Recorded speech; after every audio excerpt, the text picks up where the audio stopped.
हाँ जी भाई, सभी को नमस्कार, सभी को राम राम। बता दीजिए एक बार फटाफट से कमेंट करके बता दीजिए, ऑडियो वीडियो विजिबल है क्या भाई? एक बार फटाफट से कमेंट करके बताइए, ऑडियो वीडियो विजिबल है भाई? हाँ जी, ओके, सब ठीक है भैया? ऑडियो वीडियो विजिबल है या नहीं है, एक बार फटाफट से कमेंट करके बता दीजिए। हाँ जी, राजस्थान चित्रकला के बारे में अपन पढ़ रहे थे, पेंटिंग के बारे में अपन लोग बात कर रहे थे, तो लेकिन उससे पहले एक बार बता दीजिए, ऑडियो वीडियो सब विजिबल है?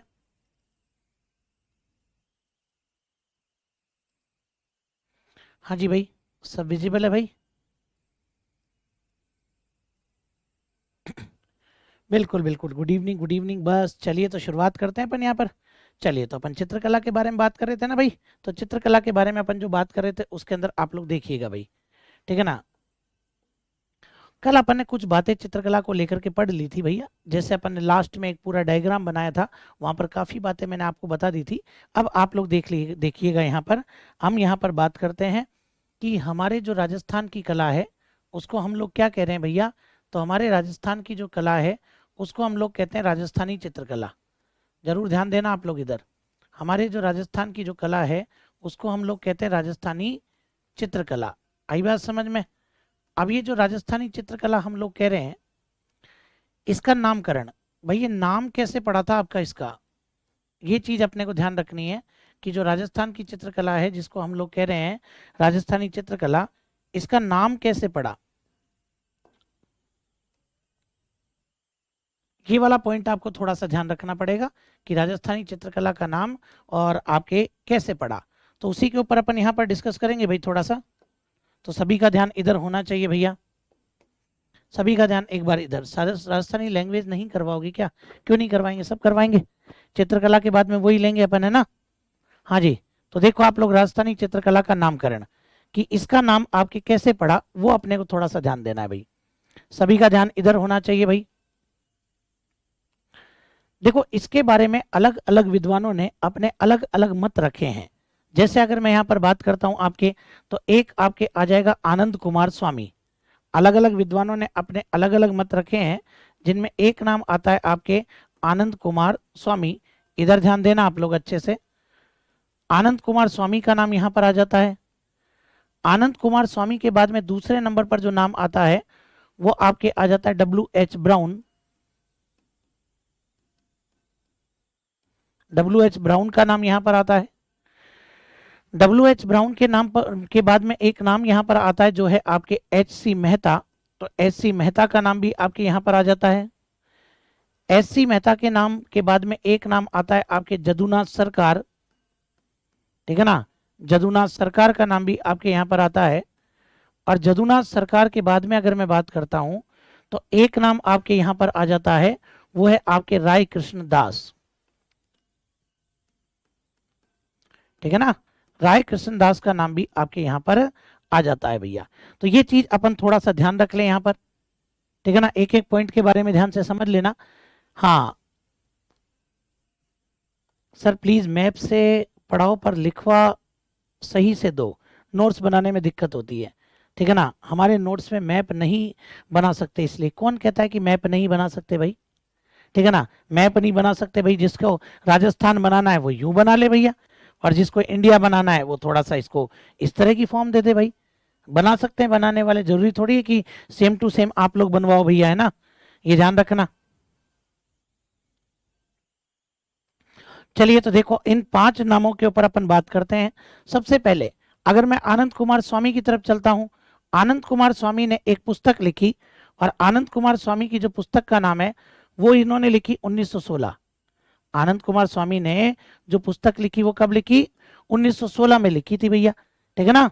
हाँ जी, और 1916 में इन्होंने जो पुस्तक लिखी उसका नाम क्या था भैया आपके? तो उसका नाम था आपके राजपूत पेंटिंग, राजपूत पेंटिंग। तो ये ध्यान रख लेना, इनकी जो पुस्तक का नाम था उसका नाम था आपके राजपूत पेंटिंग्स। और ये जो राजपूत पेंटिंग्स है, इन्होंने, ध्यान रखना आप लोग, बना सकते हैं सर, बिल्कुल बिल्कुल। तो ये जो आपके राजपूत पेंटिंग्स नाम की पुस्तक है, इस राजपूत पेंटिंग्स नाम की पुस्तक में इन्होंने राजस्थान की चित्रकला के लिए क्या नाम दिया भैया? तो इन्होंने राजस्थान की चित्रकला के लिए नाम दिया राजपूत चित्रकला। ये जरूर ध्यान रख लेना। तो आनंद कुमार स्वामी ने राजस्थान की चित्रकला को क्या नाम दिया भैया? तो आनंद कुमार स्वामी नाम देते हैं आपके राजपूत चित्रकला। जरूर याद रखना आप मेरी बात को। पहला नाम तो ये आपके आ जाएगा, ठीक है ना? हाँ जी। फिर दूसरे नंबर पर देखो आप W.H. ब्राउन। W.H. ब्राउन के बारे में बात करते हैं। इन W.H. ब्राउन ने भी आपके एक पुस्तक लिखी है, और W.H. ब्राउन की पुस्तक का नाम क्या है? तो इनकी पुस्तक का नाम है इंडियन पेंटिंग्स। आई बात समझ में? वो राजपूत पेंटिंग्स है। इन्होंने अपनी पुस्तक का नाम क्या रखा?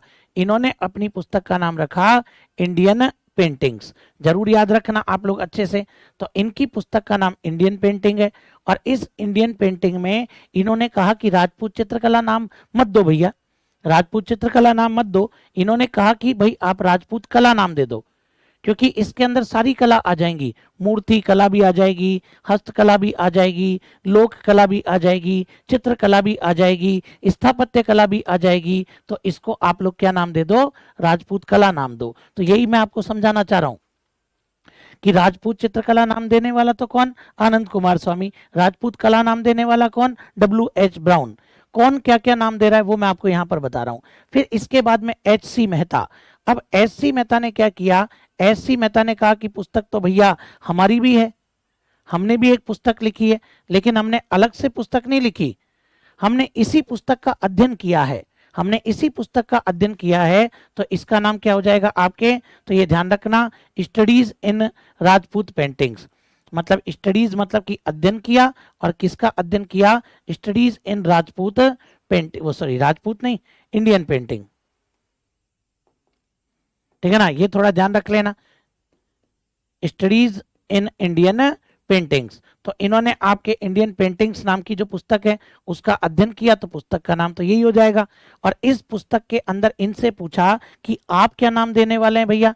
तो इन्होंने कहा कि मेरे हिसाब से नाम होना चाहिए हिंदू चित्र शैली। मेरे हिसाब से क्या नाम होना चाहिए? तो H.C. मेहता ने कहा कि इसका नाम होना चाहिए हिंदू चित्र शैली। तो लो साहब, हिंदू चित्र शैली नाम देने वाला कौन? तो आपके H.C. मेहता ने इसका नाम हिंदू चित्र शैली दिया। जदुनाथ सरकार से पूछा भाई आपका क्या ख्याल है? तो जदुनाथ सरकार कहते हैं देखो मेरे हिसाब से तो ये बात आती है, अपना कोई पुस्तक पुस्तक तो छोड़ दो, लेकिन अपने हिसाब से ये बात आती है कि ये जो चित्रकला थी ना ये मुगल काल में डेवलप हुई, मुगल काल में डेवलप हुई, तो इसका नाम रखो प्रांतीय मुगल कला। क्या नाम रखो इसका? तो बोले इसका नाम रखो प्रांतीय मुगल कला। तो मेरे हिसाब से तो इसका नाम प्रांतीय मुगल कला होना चाहिए। ऐसा कहने वाले कौन है भैया? तो ऐसा कहने वाले आपके हो जाएंगे जदुनाथ सरकार। तो ये जरूर याद रखना आप लोग अच्छे से कि जदुनाथ सरकार के अनुसार नाम क्या है भैया? तो जदुनाथ सरकार के अनुसार नाम है प्रांतीय मुगल कला। कौन क्या नाम दे रहा है ये पता होना चाहिए। फिर इसके बाद में आपके राय कृष्ण दास। अब राय कृष्ण दास क्या कहते हैं? राय कृष्ण दास ने कहा ये क्या लगा रखा है, कोई कह रहा है राजपूत, कोई कह रहा है हिंदू, कोई कह रहा है मुस्लिम। अरे भैया कला है या भी धर्म है? कला है ये, इसका नाम रखो। ये राजस्थान की है तो इसका नाम क्या रखो आप लोग? तो इसका नाम रखो राजस्थानी चित्र शैली। तो इसका नाम क्या रख देना चाहिए भैया? तो ये आपके राजस्थानी चित्र शैली होनी चाहिए।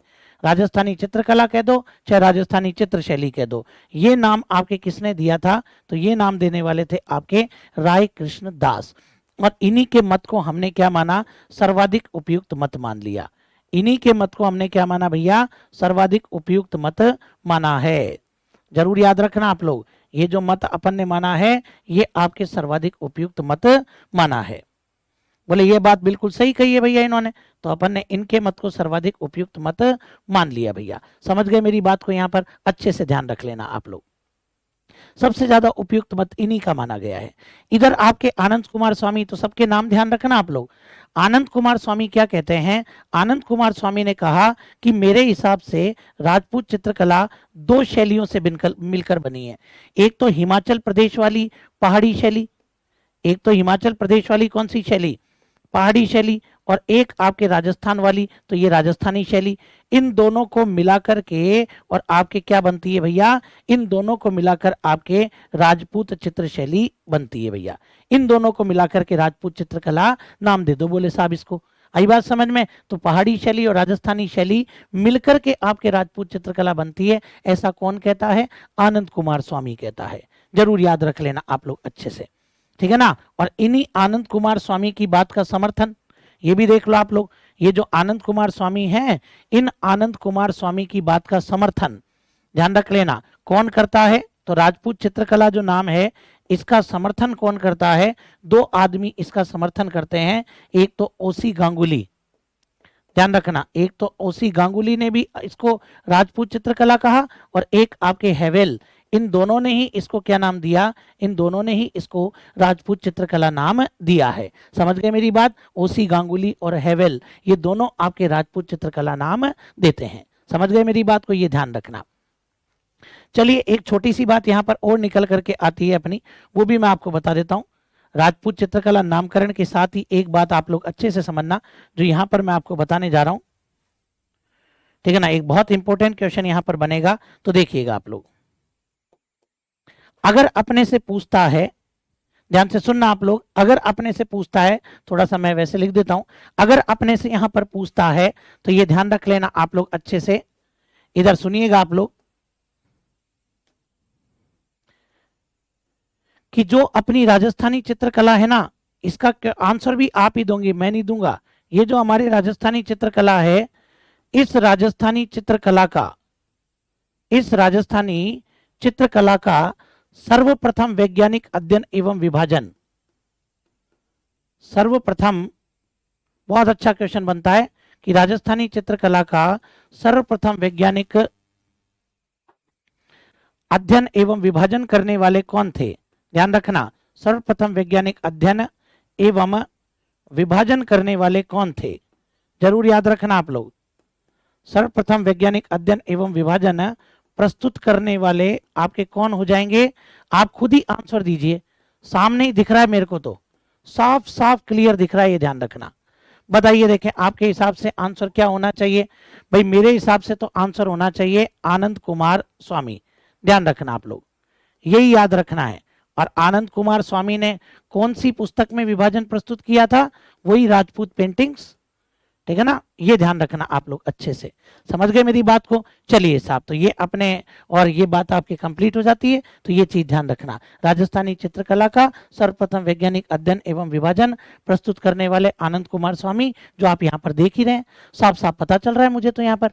और कौन सी पुस्तक के अंदर, तो राजपूत पेंटिंग्स के अंदर इन्होंने ये विभाजन प्रस्तुत किया था। समझ गए होंगे आप मेरी बात को, जहां तक मैं उम्मीद करता हूं आप लोगों से,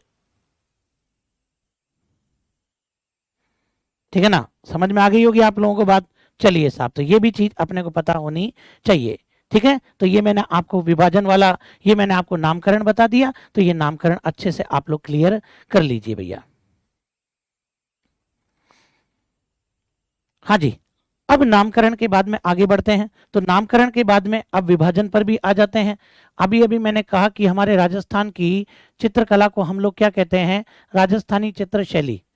मेन नाम तो अपने राजस्थानी चित्र शैली हो जाएगा ना भाई। मुख्य रूप से अगर मैं यहाँ पर देखता हूँ, तो नाम क्या दे रहे हो भैया आप लोग, तो नाम दे रहे हो राजस्थानी चित्र शैली। और ये जो राजस्थानी चित्र शैली है, इसको आप लोग कितने भागों में बांटोगे भैया, तो वो भी आप लोग देख लीजिए। ये जो राजस्थानी चित्र शैली है, इसको आप लोग कितने भागों में बांटेंगे, तो ये राजस्थानी चित्र शैली को हम लोग 4 भागों में बांट करके पढ़ते हैं। कितने भागों में बांट कर पढ़ेंगे भाई, तो इस राजस्थानी चित्र शैली को हम लोग जब अध्ययन करते हैं ना, तो 4 भागों में बांट करके अध्ययन करते हैं भैया। कौन कौन से 4 भागों में बांट करके अध्ययन करते हैं, तो वो भी आप लोग देखो। सबसे पहले नंबर 1 अपने पास में जो आ जाएगी, वो है आपके मेवाड़ शैली। ध्यान रखना, राजस्थान के 4 प्रमुख भाग आ जाएंगे। मेवाड़ शैली आ जाएगी, मेवाड़ के बाद में क्या आ जाएगी आपके, मारवाड़ शैली। ध्यान रखना कौन सी आ जाएगी आपके, तो मारवाड़ शैली आपके आ जाती है भैया। मारवाड़ के बाद में क्या आ जाएगी आपके, तो मारवाड़ के बाद में आपके ढूंढाड़ आ जाएगी। कौन सी आएगी भाई, ढूंढाड़ शैली आ जाएगी। और ढूंढाड़ के बाद में आखिरी जो अपने पास में आती है, वो आ जाएगी आपके हाड़ौती शैली। समझ गए मेरी बात को, आखिरी जो अपने पास में आएगी वो हाड़ौती शैली आ जाएगी। पहले तो आप यही याद रखना कि राजस्थान की चित्रकला को कितने भागों में बांटा गया, सब अच्छे से याद रख लेना। राजस्थान की चित्रकला को और आपके 4 भागों में बांटा गया। हिस्ट्री की क्लास कौन से बैच की बात कर रहे हैं, कमेंट करके बताना भाई, ठीक है ना। मेवाड़ शैली हो जाएगी एक, तो आपके ध्यान रख लेना। मेवाड़ शैली के अलावा एक मारवाड़ शैली आ जाएगी आपके। फिर इसके बाद में आपके ढूंढाड़ शैली आ जाती है, ध्यान रख लेना आप लोग। कौन सी शैली आ जाती है आपके? तो ढूंढाड़ शैली आपके आ जाती है, और ढूंढाड़ के बाद में आपके हाड़ौती शैली आ जाती है।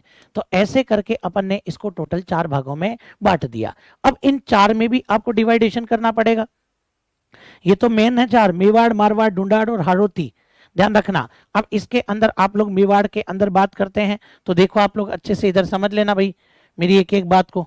सबसे पहले अपन मेवाड़ के बारे में बात करेंगे। तो मेवाड़ भैया बिना उदयपुर के काहे का मेवाड़ रे? बिना उदयपुर के मेवाड़ हो सकता है क्या? तो सबसे पहले आपको पढ़नी पड़ेगी कौन सी शैली? तो नंबर 1 आप लोग पढ़ेंगे उदयपुर शैली, ठीक है ना। कौन सी शैली पढ़ेंगे? नंबर 1। तो नंबर 1 आप लोग उदयपुर शैली पढ़ेंगे। उदयपुर के बाद में फिर ध्यान रखना चावंड, क्योंकि महाराणा प्रताप ने अपनी राजधानी किसको बनाया था? चावंड को अपनी राजधानी बना लिया था, तो ये चावंड शैली हो जाएगी। चावंड शैली के बाद में जो आप लोग पढ़ेंगे, चावंड शैली के बाद में आप लोग जो पढ़ेंगे वो आपके आ जाएगी नाथ द्वारा शैली। बोलो कौन सी आएगी भाई? तो चावंड शैली के बाद में आपके नाथ द्वारा शैली आ जाएगी। नाथ द्वारा शैली के बाद में बात करते हैं तो आपके देवगढ़ शैली, ध्यान रखना कौन सी आ जाएगी भाई आपके? तो देवगढ़ शैली आपके आ जाएगी। ऐसे ही ध्यान रखना एक आपके शाहपुरा उप शैली है, वैसे ये शाहपुरा आपके क्या है भैया? तो ये शाहपुरा आपके उप शैली है, ध्यान रख लेना, ठीक है ना। हाँ जी, शाहपुरा उप शैली।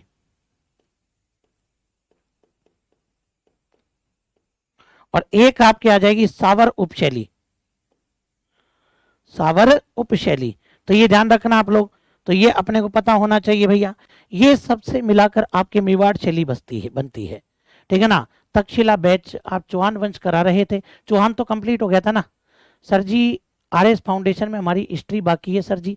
हाँ तो वो अभी क्या है, असिस्टेंट प्रोफेसर का एग्जाम है 7 तारीख को, तो पहले एक बार उनके हिसाब से मैं उनका सिलेबस कंप्लीट करा दूं, फिर एक बार अपन 15-20 तारीख तक फ्री हो जाएं, फिर आप ही के साथ में 2-2 घंटे क्लास चलेगी आपकी, ठीक है ना। ये ध्यान रखना 2-2 घंटे क्लास चलेगी आपकी, तो उसमें दिक्कत ही नहीं है आप लोगों को।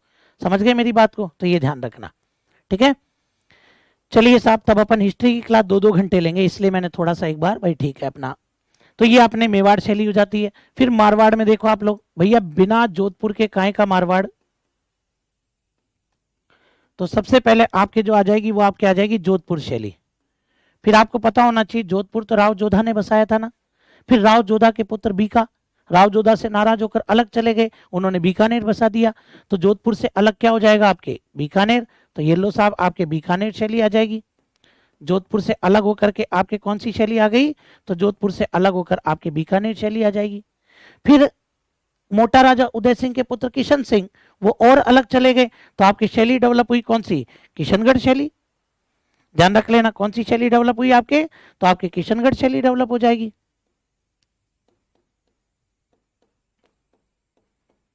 ठीक है ना। ये लो साहब किशनगढ़ शैली डेवलप हो गई आपके। फिर किशनगढ़ शैली के बाद में देखो आप लोग, ठीक है ना, किशनगढ़ शैली के बाद में देखो आप लोग, किशनगढ़ कहाँ पड़ता है रे? अजमेर। तो एक अजमेर शैली डेवलप हो गई अपने, अजमेर शैली आ जाएगी। फिर अजमेर शैली से आप लोग अलग जाओगे तो आपको मिलेगी भैया, देखो जोधपुर के इधर क्या है? नागौर। तो लो साहब नागौर शैली आ जाएगी। जोधपुर से इधर नागौर है तो आपके नागौर शैली आ जाएगी। जोधपुर के लेफ्ट में क्या है? जैसलमेर। तो लो साहब राइट में नागौर और लेफ्ट में क्या है भैया? जैसलमेर है, तो ये लो साहब जैसलमेर शैली आ जाएगी। और जोधपुर के डाउन साइड में क्या है? जोधपुर के डाउन साइड में बोले सर क्योंकि अपर में तो बीकानेर है, वो तो आ ही गया, ठीक है ना। तो फिर आपके क्या आ जाएगा? एक सिरोही शैली और आ जाएगी डाउन में। तो ऐसे करके इन सबको मिला करके आपके क्या बन जाएगा? इन सबको मिला करके आपके मारवाड़ शैली बनेगी भैया। हाँ हाँ जी बिल्कुल बिल्कुल, अभी जो कल्चर की चल रही है ना वही मैं लूंगा, है ना। 15 तारीख तक तो मान के ही चलो, फिर उसके बाद में ले लेंगे भले ही। फिर आपके ढूंढाड़ शैली आ जाती है, देखो आप लोग। तो ढूंढाड़ शैली में आपके एक तो क्या आ जाएगा? सबसे पहले आमेर। अरे आमेर से तो ढूंढाड़ बना भाई, तो आमेर शैली। फिर आमेर ही डेवलप होकर के आपके क्या बन गया भैया? जयपुर बन गया है, ध्यान रख लेना। आमेर के बाद जयपुर राजधानी बना दी तो आपके जयपुर शैली हो जाएगी। अब जयपुर को पकड़ लो, अब ध्यान रखना ये जयपुर है भैया, इससे 3 साइड जाना है, वाई बनाना है, वाई। क्या बनाना है अपने को? वाई बनाना है, ध्यान रख लेना। ये जयपुर है, इधर इधर जाओ, इधर जाओ और नीचे आओ। इधर जाओगे तो अलवर है, इधर जाओगे शेखावाटी है, नीचे जाओगे तो क्या बन जाएगा? नीचे जाओगे तो टोंक है। आई बात समझ में? तो ये ध्यान रखना आप लोग। तो भैया अब यहाँ पर अपन जो बात करते हैं आमेर, आमेर के बाद में जयपुर, जयपुर के इधर जाओगे तो आपके अलवर शैली, कौन सी आ जाएगी? आपके अलवर शैली आ जाएगी। नीचे की तरफ बात करते हैं तो भैया पहले अपन इस साइड में जाएंगे तो शेखावाटी आ जाएगा, अलवर शेखावाटी शैली आ जाएगी। और इधर चलेंगे अपन तो नीचे की तरफ तो उनियारा, टोंक न बोल करके अपन क्या बोलेंगे? उनियारा बोलेंगे, ध्यान रख लेना। तो अपने उनियारा शैली आ जाएगी, ध्यान रख लेना आप लोग, ठीक है। लो साहब, फिर हाड़ौती की तरफ चलते हैं भैया अपन। अरे बताऊंगा, तसल्ली तो रखो घाणेराव, ध्यान रखना। हाड़ौती की तरफ अपन चलते हैं तो हाड़ेराव के अंदर आपके, ध्यान रखना, हाड़ौती के अंदर आपके बूंदी शैली आ जाएगी। एक तो बूंदी हो जाएगी आपके, एक आपके कोटा हो जाएगी। बूंदी शैली, कोटा शैली, और ध्यान रखना एक झालावाड़। 12 मत लेना क्योंकि 12 नवीन जिला है ना, 12 तो बाद में बना है भैया, ना तो 12 कोई रियासत थी, ना पहले 12 कोई जिला था, 12 तो बाद में बना है भाई। तो बूंदी, कोटा और झालावाड़ ये आपके हाड़ौती शैली। तो ये चीज सबसे पहले याद रखो आप लोग, क्लियर करो एक बार फटाफट से, यहाँ पर तुरंत क्लियर कर लीजिए एक बार।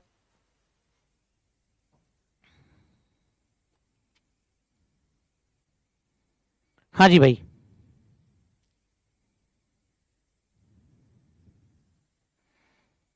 चलिए अब आप में से कुछ लोगों ने ठिकाने बताए हैं कि बोले सर ये भी तो आना चाहिए ना।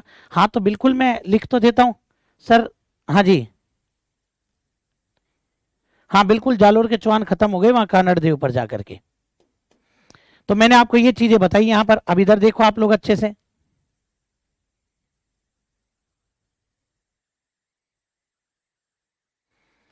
ठीक है ना, इधर ध्यान देना आप लोग अच्छे से एक बार।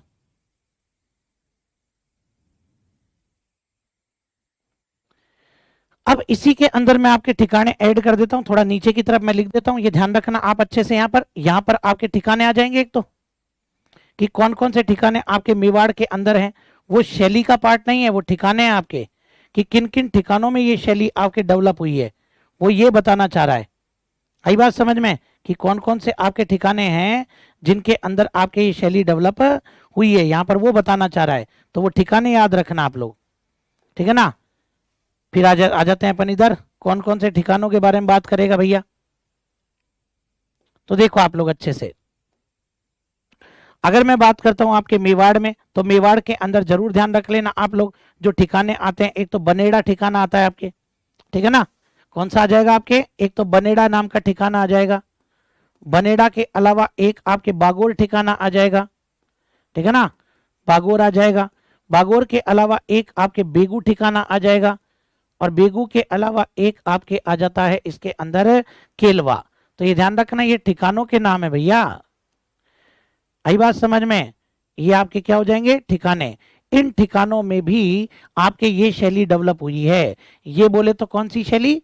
ये बोले तो भैया आपके, और अगर अपन बात करते हैं तो ये आपके आ जाती है कौन सी शैली? मेवाड़ शैली। ये ठिकानों की बात है। 12 तो बाहर है इन सबसे, ऐसे याद रख लेना। हाँ 12 तो बाहर, अच्छा हाँ, मतलब इतना सा भी तुम्हें ट्रिक बनानी पड़ेगी इसके लिए भी है।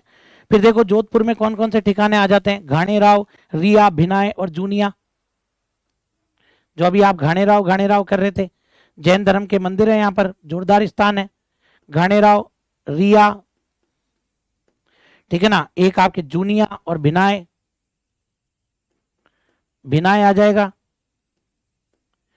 एक आपके जूनिया आ जाएगा। तो ये ठिकानों के नाम है जिनके अंदर आपके शैली डेवलप हुई। ये ध्यान रखना, ये ठिकाना शैली हो जाएगी एक तरीके से। फिर अपन बात करते हैं इसके अंदर जयपुर में कौन कौन से आ जाएंगे भैया। तो ध्यान रखना, जयपुर के अंदर आपके जो आते हैं उनमें झिलाय, ईसरदा, शाहपुरा, सामोद। एक तो झिलाय आ जाता है, एक आपके ईसरदा आ जाता है। झिलाय, ईसरदा, शाहपुरा। बोले सर शाहपुरा उधर भी है, वो अलग है, ये शाहपुरा अलग है, ध्यान रखना। सामोद, ये आपके ठिकाना हो जाएगा। तो इन ठिकानों में भी आपके ये शैली डेवलप हुई है, तो जरूर याद रख लेना आप लोग अच्छे से, ठीक है ना। तो ये ठिकाने हैं। अलवर वगैरह में अगर अपन बात करते हैं तो एक आपके केवल और केवल लिख सकते हो आप लोग यहाँ पर भी चाहो तो। यहाँ पर भी अगर मन में आ रही है कि नहीं साहब ठिकाना लिखना ही है, तो ध्यान रखना आप लोग, यहाँ पर भी मैं लिख देता हूँ आपके दुगारी। एक दुगारी चित्र शैली आ जाएगी यहाँ पर, जिसका संबंध आपके बूंदी से है। ये भी आपके हाड़ौती का ही पार्ट हो जाती है। तो ये अपने डिवाइडेशन होता है, इन डिवाइडेशंस को अपने को पढ़ना होता है भैया। ये अपने चित्रकला का टॉपिक होता है, ध्यान रखना। कल अपन ने जैसे बेसिक बातें की थी, आज यहाँ पर फिर अपने पास में एक एक शैली आ जाती है भैया। समझ गए मेरी बात को? एक बार आप लोग क्लियर करो और कमेंट करके बताओ ये बात क्लियर, तब तो मैं चैप्टर स्टार्ट करूं भाई। अब अपन इसके बाद में चित्रकला के चैप्टर पर बढ़ जाएंगे, तो पहले आप एक बार फटाफट से बता दीजिए। रेडी भाई? कोई दिक्कत किसी को?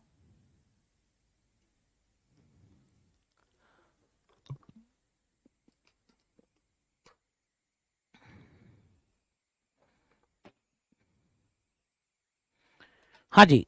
अब इसके अंदर अपने पास में जो सबसे पहला पार्ट आता है वो आपके आ जाएगा मेवाड़ शैली। सबसे फर्स्ट नंबर पर अगर मैं बात करता हूं तो आपकी कौन सी शैली आ जाएगी? तो नंबर 1 अपन यहां पर बात करें तो अपने पास में आ जाती है मेवाड़ शैली। जरूर ध्यान देना मेरी एक एक बात पर आप लोग अच्छे से। मेवाड़ शैली, भाई मेवाड़ शैली के अंदर क्या क्या बातें अपने को याद रखनी है? तो भैया मेवाड़ शैली के अंदर प्रश्न ये बनता है, एक एक प्रश्न पर अपनी नजर होनी चाहिए भैया। सबसे पहली बात, अगर मेवाड़ शैली के अंदर मैं बात करता हूं तो सबसे पहला पॉइंट तो आप लोग को जो याद रखना है वो ये याद रखना है कि अपने राजस्थान की प्राचीन, ध्यान रखना, सबसे प्राचीन, कल मैप में भी बताया था, इससे प्राचीन कोई शैली है ही नहीं। आई बात समझ में? हमारे राजस्थान की बात कर रहे हैं, सबसे प्राचीन शैली। अगर पूछ रहा है परंपरागत, तो वो आपके परंपरागत शैली भी आपके कौन सी है? यही मानी जाती है। राजस्थानी चित्रकला की मौलिक शैली भी इसी को कहते हैं। सबसे प्राचीन शैली है, परंपरागत शैली है और आपके मौलिक शैली भी यही मानी जाती है। याद रखना जरूर आप लोग, कुछ भी कठिन नहीं है ये टॉपिक, समझने वाली बातें इसमें ज्यादा होती हैं। ध्यान रखना, इसमें मजाक, कहानी, किस्से ऐसा कुछ नहीं है ना, ये बस केवल समझने वाली बातें हैं। भाई कल मैप देखो, मैप में सबसे पहले आपके मेवाड़ से ही तो शुरुआत हुई है, तो ये ध्यान रखना आप लोग, सबसे प्राचीन शैली, परंपरागत शैली और मौलिक शैली। और क्या हो जाएगी? आपके मौलिक शैली हो जाएगी, ये ध्यान रखना आप लोग। फिर दूसरे नंबर पर बात करता हूं, ये जो आपके मेवाड़ शैली है ना, इसके अंदर एक बात और निकल करके आती है कि ये मेवाड़ शैली आपके, और इसको मैं कह सकता हूं कि अपने राजस्थानी चित्र शैली की जन्मदाता है। ये जन्मभूमि यही तो है अपने राजस्थानी चित्र शैली, तो ये ध्यान रखना, ये आपके कहीं ना कहीं राजस्थानी चित्र शैली की जन्मदाता हो जाएगी भैया। राजस्थानी चित्र शैली की क्या मानेंगे इसको? जन्मदाता भी अपन कह सकते हैं कि यहीं से आपके राजस्थानी चित्र शैली का जन्म हुआ है। बिल्कुल सही बात है। और अगर मैं बात करूं इसके बारे में तो इसको अपन क्या कहेंगे? अजंता परंपरा का निर्वहन केंद्र। तो ये भी ध्यान रखना आप लोग, अजंता वाले चित्रकारी तो आपके यहां पर आए थे, तो ध्यान रखना, कल भी मैंने आपको बताया था कि इसको अपन कहेंगे अजंता परंपरा का निर्वहन केंद्र। अजंता परंपरा का निर्वहन केंद्र भी अपन इसको कहेंगे। और एक बात और ध्यान देना इधर आप लोग, चौथी बात क्या आती है आपके इसके अंदर, आपके जो मेवाड़ शैली है इसके अंदर आपके और सर्वाधिक पोथी चित्रण, अरे पोथी मतलब कि ग्रंथ, सबसे ज्यादा अगर ग्रंथों का चित्रण हुआ है तो वो कौन सी शैली में हुआ है? तो सबसे ज्यादा ग्रंथों का चित्रण आपके मेवाड़ शैली में हुआ है, ध्यान रखना, सबसे ज्यादा पोथी चित्रण मतलब ग्रंथों का चित्रण। दूसरे नंबर पर बात करूं, अगर मैं बात करता हूं सर्वाधिक विषयों पर चित्रण,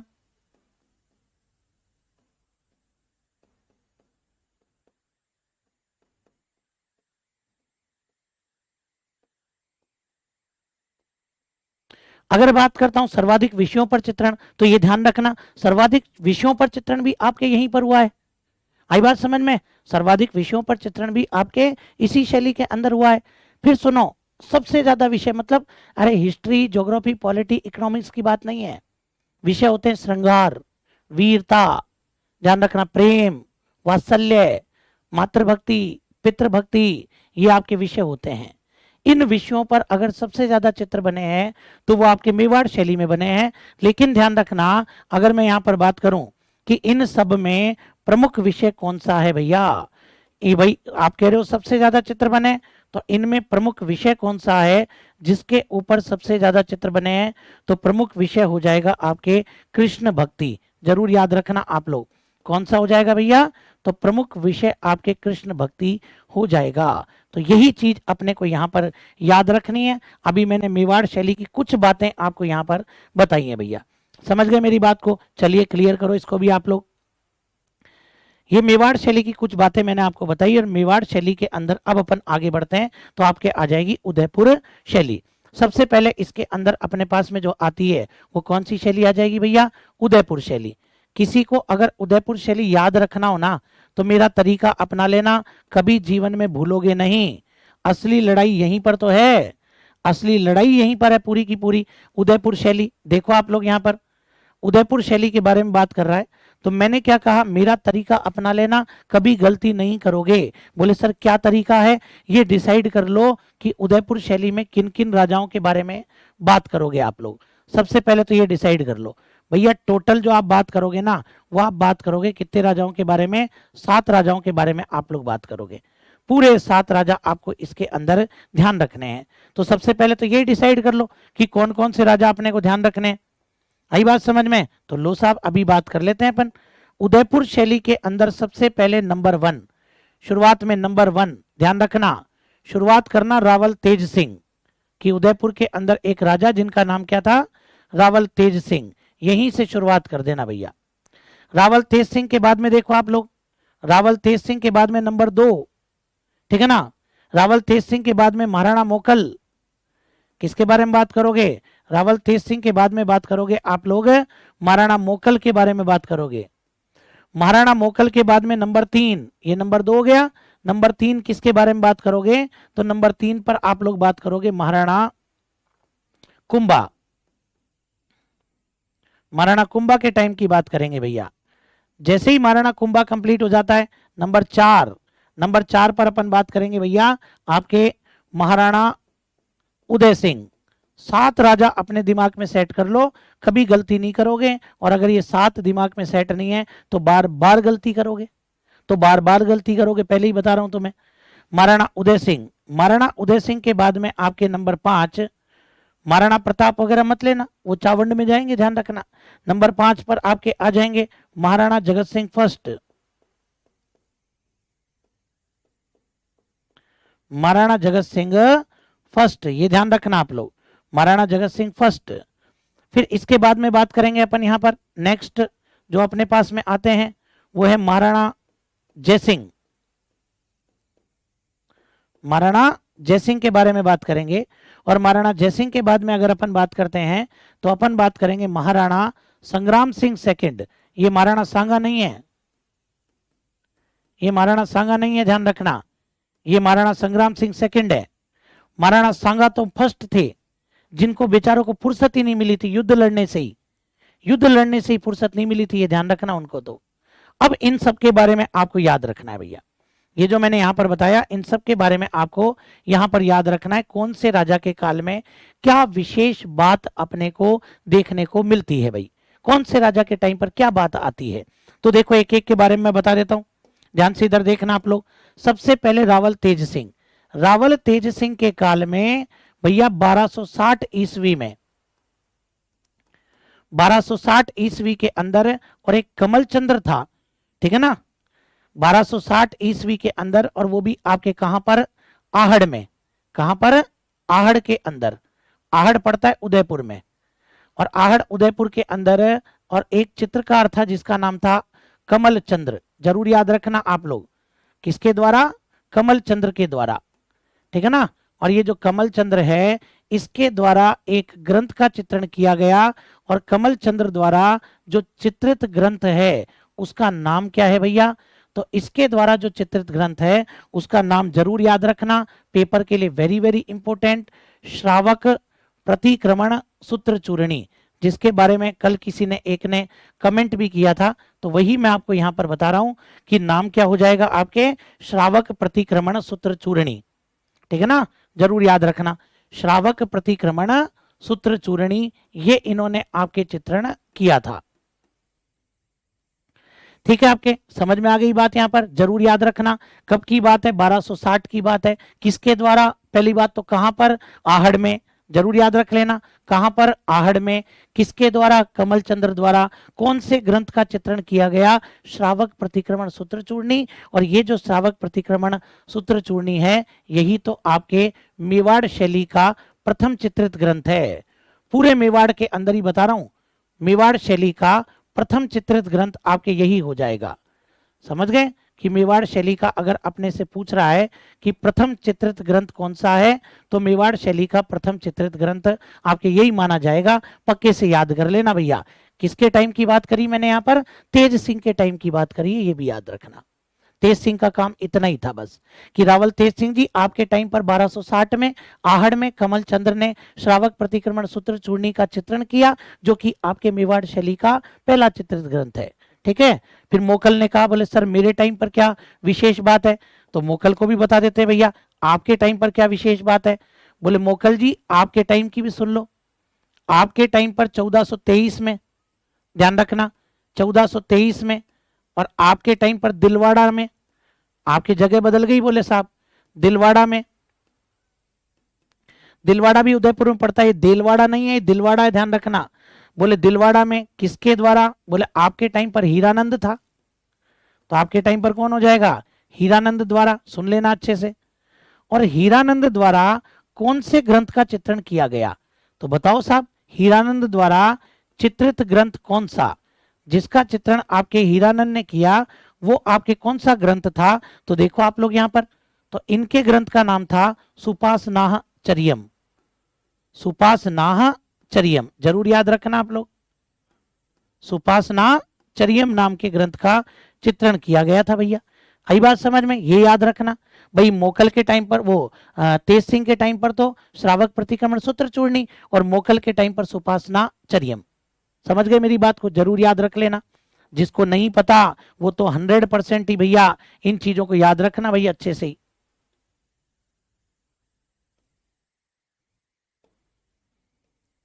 ठीक है भाई। हाँ जी, जिनको कुछ नहीं पता वो तो जरूर भूलना ही मत इन चीजों को। चलिए साहब, फिर बात करते हैं अपन इनके बारे में, महाराणा कुंभा और महाराणा उदय सिंह के बारे में। लेकिन उससे पहले भी एक चीज आप लोग जरूर याद रखो यहाँ पर, ठीक है ना? उससे पहले भी एक चीज जरूर याद रखना भैया।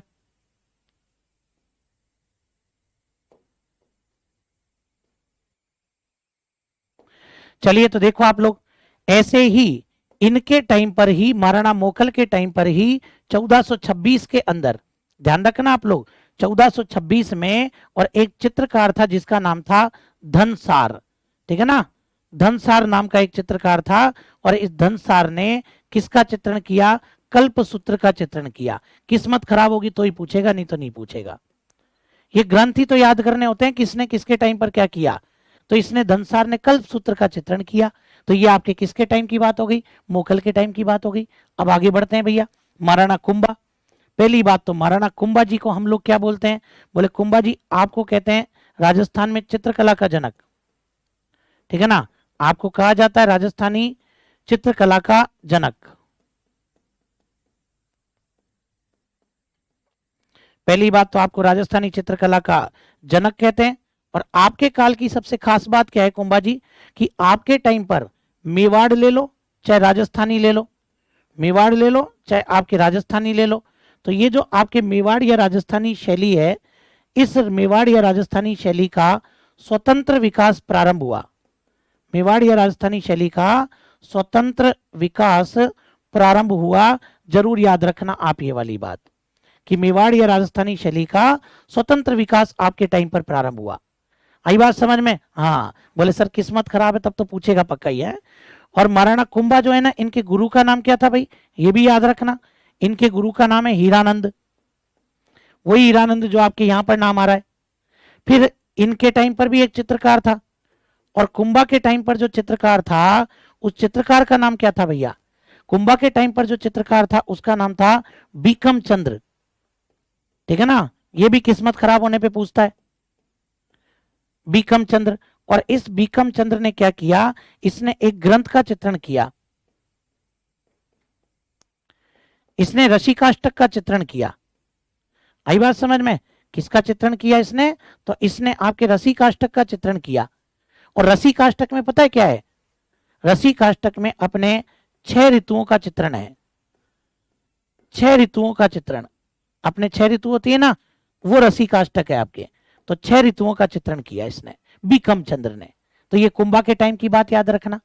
फिर आता है आपके उदय सिंह।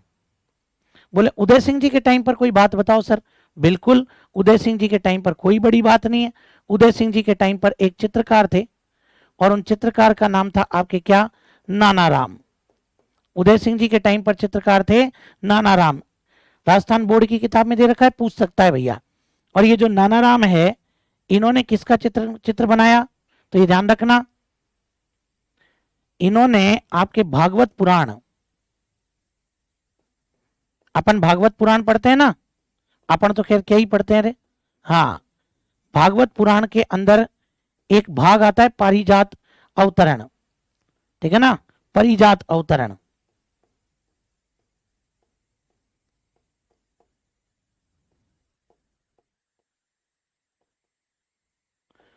तो भागवत जैसे अपने नहीं आता रामायण में लंका कांड ऐसे आते हैं, तो इसके अंदर नानाराम ने भागवत पुराण के और परिजात अवतरण का चित्रण किया। समझ गए मेरी बात को? तो इन्होंने परिजात अवतरण का चित्रण किया। एक एक राजा कंप्लीट करता जा रहा हूं, दिमाग लगा लेना अच्छे से। अगर कोई नहीं समझ रहा हो ना, तो एक एक राजा कंप्लीट कर रहा हूं। देखो आप लोग, सबसे पहले रावल तेज सिंह को कंप्लीट किया। जिसने रावल तेज सिंह कंप्लीट कर लिया, उसके लिए महाराणा मोकल आ गया भैया, ठीक है ना। महाराणा मोकल के बाद में देखो आप लोग, महाराणा कुंभा पर डिस्कशन किया। महाराणा कुंभा के बाद में महाराणा उदय सिंह पर डिस्कशन कर रहा हूं, एक एक नंबर टू नंबर ले रहा हूं, ठीक है ना। इसके बाद में महाराणा जगत सिंह जी, इनके बारे में बात ही अलग से करूंगा मैं, अभी यहां नहीं बता रहा। महाराणा जयसिंह जी के बारे में देखो आप लोग, तो ठीक है ना। किसके बारे में बात करते हैं? महाराणा जयसिंह जी के बारे में देखो आप, तो मेन बात।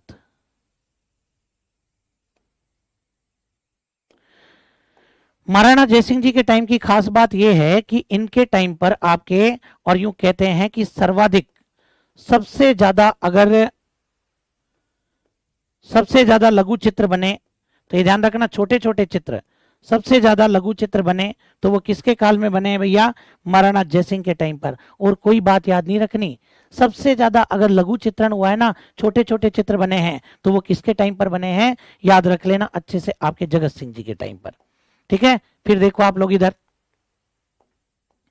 फिर एक संग्राम सिंह जी अपने पास में आते हैं, तो इनके बारे में भी समझ लेना आप लोग, ठीक है ना। थोड़ा सा इनके बारे में मैं लिख देता हूं।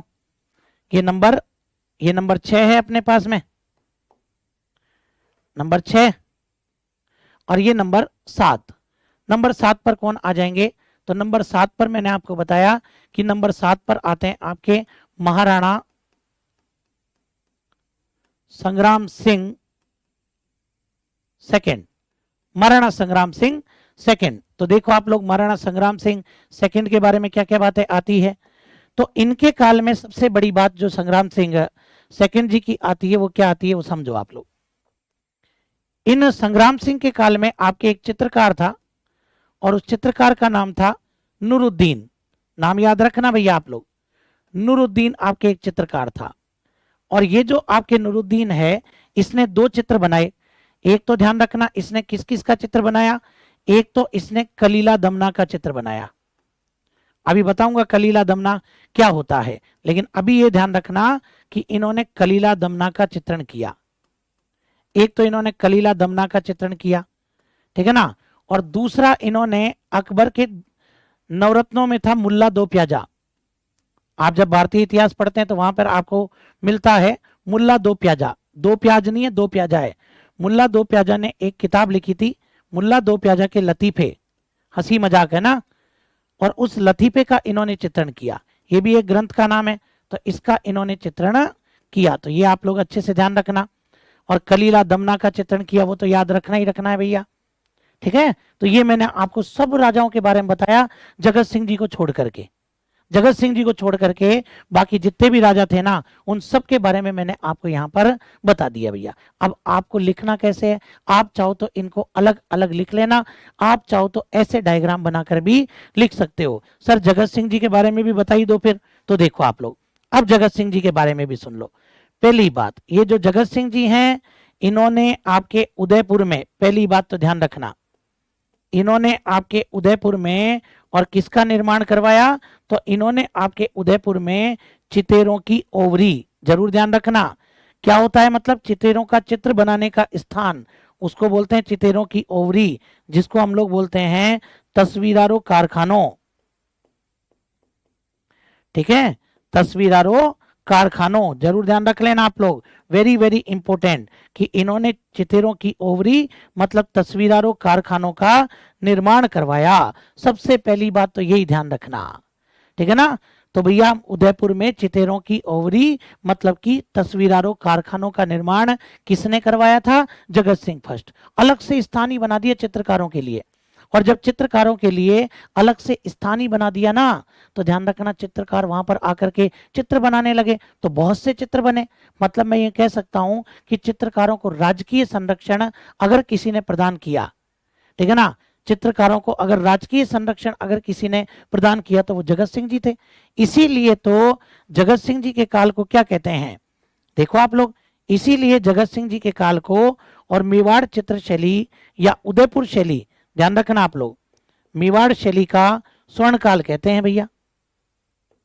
जगत सिंह जी के काल को क्या कहेंगे, मेवाड़ शैली का स्वर्ण काल कहते हैं भाई। तो ये भी आप लोग जरूर याद रखना कि मेवाड़ शैली का स्वर्ण काल किसका काल, तो भैया मेवाड़ शैली का स्वर्ण काल आपके जगत सिंह फर्स्ट का काल। इंपॉर्टेंट है ये भाई साहब, ये जरूर याद रखना। इसीलिए मैं इनको अलग से हाईलाइट और कर देता हूं, जिसको याद नहीं हुआ वो जरूर याद रखना, इंपॉर्टेंट है ये, बहुत सुपर इंपॉर्टेंट क्वेश्चन बन रहा है ये। आई बात समझ में, कल को गलती मत कर देना इसके अंदर, और हाईलाइट कर देता हूं, तुम्हारा मन करे तो ये लो, समझ गए मेरी बात को, Jagat Singh super important, highlight कर दिया मैंने इनको बहुत। फिर ये जो जगत सिंह है, इनके टाइम पर भी कोई चित्रकार थे क्या, बिल्कुल इनके टाइम पर भी चित्रकार रहे हैं, और इनके टाइम पर जो चित्रकार थे उनमें एक नाम तो आता है आपके साहिबदीन, ठीक है ना, साहिबदीन जरूर याद रखना, एक तो आपके साहिबदीन, एक आपके नाम आता है मनोहर, और एक नाम आता है आपके कृपाराम।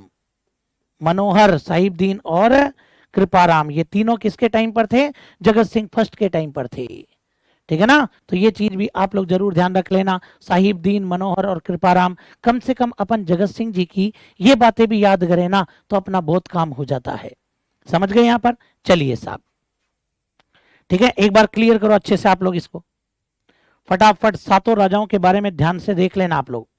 7 राजाओं के बारे में मैंने एक स्लाइड में बता दिया, जिससे याद करने में आसानी हो। आप चाहो तो लिख अलग अलग सकते हो सबके बारे में, हालांकि सेम भी लिख दोगे ना तो भी हो जाएगा। स्टार बना दो सर जी, काहे कि स्टार, अच्छा स्टार बना दो सर जी, लो भाई तुम कहते हो तो स्टार भी बना देते हैं। स्टार में याद रखना एक तो ये वाले भाई साहब, ठीक है ना, ये लो साहब ये वाले, और स्टार में याद रखना एक ये वाले भाई साहब, पूछता है इनके बारे में, है ना, जरूर याद रख लेना। और स्टार में याद रखना एक ये वाले भाई साहब, ये 3 तो सुपर इंपोर्टेंट हैं, समझ गए मेरी बात को, ये 3 तो सुपर इंपोर्टेंट हो जाएंगे आपके। चलिए साहब, कोई दिक्कत इसके अंदर आपको, तो ये चीज आप लोग जरूर याद रख लेना भाई साहब, ठीक है ना। सातों राजाओं को मैंने इसके अंदर मेंशन कर दिया है, चाहे एनसीईआरटी उठा लो चाहे राजस्थान बोर्ड उठा लो, सब कुछ इसके अंदर आपके आ गया है। जितना भी आप लोग जानना चाहते हैं ना वो सारा का सारा आपके इसके अंदर आ गया है, ठीक है। चलिए साहब,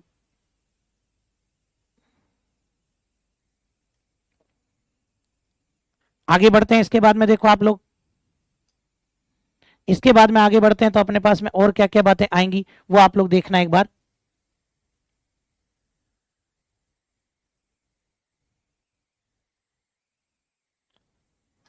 हाँ जी, अब इधर देखो, थोड़ी सी बात आपको जगत सिंह के टाइम की मैं बता देता हूं, इधर ध्यान से देखिएगा आप लोग।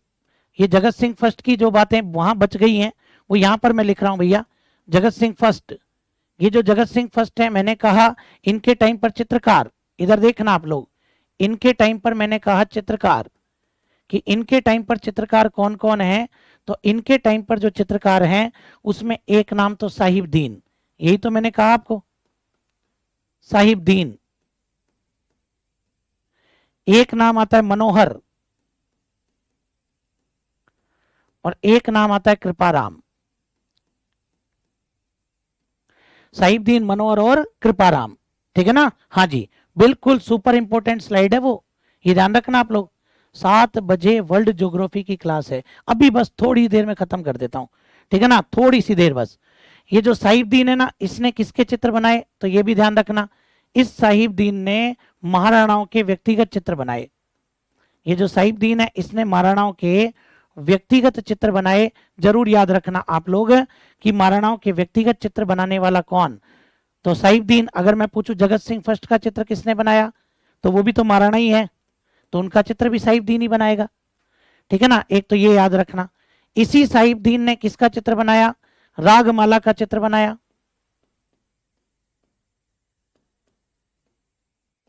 रागमाला नामक ग्रंथ का चित्र बनाया, तो ये भी जरूर याद रखना।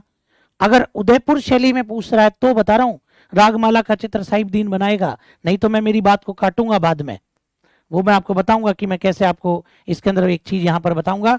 दूसरा आप लोग ध्यान देना इधर, दूसरे नंबर पर अगर मैं बात करूं यहां पर, तो ये देखो आप लोग, साहिबदीन और मनोहर, ये दोनों ले रहा हूं यहां पर, दोनों ने मिलकर के किसका चित्र बनाया, तो दोनों ने मिलकर के आर्ष रामायण का चित्र बनाया, आर्ष रामायण का चित्र बनाया। तो ये ध्यान रखना, आर्ष रामायण का चित्रण किया, चित्रित रामायण बोलते हैं आर्ष रामायण, जो चित्रों के माध्यम से होती है ना उसको। फिर जगत सिंह फर्स्ट के टाइम पर ही एक और बात, और कोई चित्र भी इनके टाइम पर बने क्या, बिल्कुल बता देता हूं भैया, इनके टाइम पर प्रमुख चित्र कौन कौन से बने, तो वो भी आप लोग ध्यान दीजिएगा। तो इनके टाइम पर प्रमुख चित्र में एक तो 12 मासा, 12 मासा का चित्र इनके टाइम पर बना, तो ये भी तो पूछता है अपने से, 12 मासा का चित्रण कौन सी शैली में हुआ है, भागवत पुराण का चित्र इनके टाइम पर बना। ऐसे ही जो पेपर में पूछा गया वो गीत गोविंद, ध्यान रखना, गीत गोविंद का चित्र इनके टाइम पर बना, रसिक प्रिया का चित्र इनके टाइम पर बना, तो ये आप लोग जरूर याद रखना भैया, रसिक प्रिया का चित्र इनके टाइम पर बना, तो ये जरूर याद रख लेना आप लोग, समझ गए। तो ये आपके जगत सिंह फर्स्ट के टाइम पर मैंने पूरी बातें बता दी, ठीक है ना। और अगर कल को अपने से पूछे कि ये जो उदयपुर शैली है, इस उदयपुर शैली के अन्य चित्रकार, ध्यान रखना, हालांकि इन्हीं में से दे देगा वो तो, लेकिन फिर भी तुमने वही कहा ना, किस्मत तुम्हारी खराब है, तो उदयपुर शैली के अन्य चित्रकार, देखो आप लोग इधर कि उदयपुर शैली के अंदर अन्य चित्रकार और कौन कौन से अपने को देखने को मिलते हैं, सभी का ध्यान इधर। तो देखिएगा आप लोग, जैसे एक तो आपके जीवा, जीवा के अलावा उमरा, उमरा के अलावा जगन्नाथ,